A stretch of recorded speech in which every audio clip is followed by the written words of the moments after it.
Bro, तुझे 2019 याद है जब मार्वल ने एंड गेम रिलीज करी थी? भाई वो तो एपिक मूवमेंट था।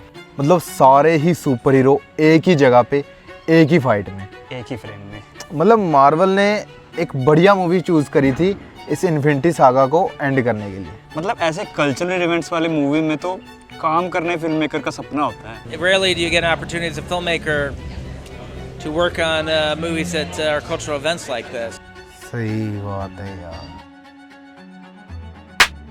लेकिन एंड गेम के बाद मार्वल की लाइफ में एक प्रॉब्लम आ गई। अब देखो ना, आयरन मैन को भी अपना अल्टीमेट गुड बाय मिल गया था और कैप्टन अमेरिका भी अपनी शील्ड छोड़ के बहती हवा सा था वो हो गया था। तो सवाल ये था कि अब क्या? There are more projects in less years because of all the amazing stuff we're now allowed to do on Disney Plus. अब डिज्नी प्लस के आने के बाद मार्वल के पास और भी नए नए मौके और नए नए आइडियाज हैं। अब सोचो, मार्वल ने सिर्फ 3 साल में 10 मूवीज और 10 मिनी सीरीज ड्रॉप कर दी हैं। लेकिन एक अजीब सी बात बताऊं, अब इतना कंटेंट होने के बावजूद ऐसा लग ही नहीं रहा कि मार्वल कहीं जा रहा है। पहले तो मार्वल ने अपने मेन हीरोज पे बहुत ज्यादा टाइम लगाया, जैसे कि आयरन मैन, कैप्टन अमेरिका। याद है जब टोनी स्टार्क को पहली बार मिले थे, वो कैसा था? Genius billionaire playboy philanthropist. फिर उसको एक टेररिस्ट ग्रुप किडनैप कर लेता है, तभी उसको एक वेकअप कॉल मिलती है और फिर वो धीरे धीरे अपने आप को एक सुपर हीरो की तरह संभालना शुरू करते हैं। I am Iron Man. फिर टाइम के साथ साथ टोनी मैच्योर हो गया और अपने सेल्फिश नेचर को साइड में रख के उसने लोगों की मदद करनी शुरू कर दी। जैसे न्यूयॉर्क को बचाने के लिए न्यूक्लियर मिसाइल के साथ वो पोर्टल में घुस गया और एंड गेम में तो अपनी लाइफ को सैक्रिफाइस कर दिया उसने दुनिया को बचाने के लिए। और फिर आया स्टीव रॉजर्स, जो कि टोनी के बिल्कुल ही ऑपोजिट था। ये बंदा तो बस अपने देश के लिए जान देना चाहता था। Come on, there are men laying down their lives. लेकिन जब उसे सुपर सोल्जर सीरम मिलता है तो वो एक स्ट्रॉन्ग एंड कॉन्फिडेंट लीडर बन के सामने आता है और एंड गेम के एंड में iron man and captain America दोनों का बाय बाय टाटा हो जाता है। अब इसके बाद मार्वल के पास एक और चैलेंज था, नए हीरोज ढूंढने का, जैसे कि फैल्कन। अब जैसे ही स्टीव ने फैल्कन को अपनी शील्ड पास ऑन करी, मार्वल को एक नया हीरो मिला फैल्कन के नाम का।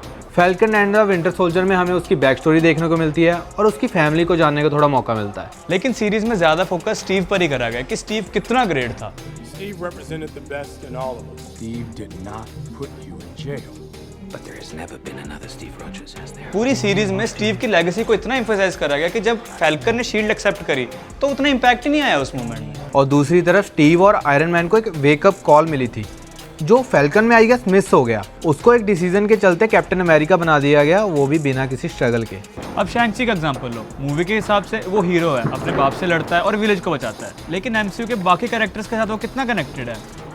जीरो। तो एमसीयू के ग्रैंड प्लान में उसकी रिवीलिंग ही मिसिंग है। पहले एमसीयू का मेजर प्लस पॉइंट ये होता था कि कैरेक्टर्स की स्टोरी आपस में इंटरकनेक्टेड होती थी और क्रॉसओवर मूवीज में वो देखने में बहुत इंटरेस्टिंग लगता था। जैसे कैप्टन अमेरिका सिविल वॉर में जो इमोशन, जो टेंशन क्रिएट करी गई थी, वो आजकल की मूवीज में मिसिंग है।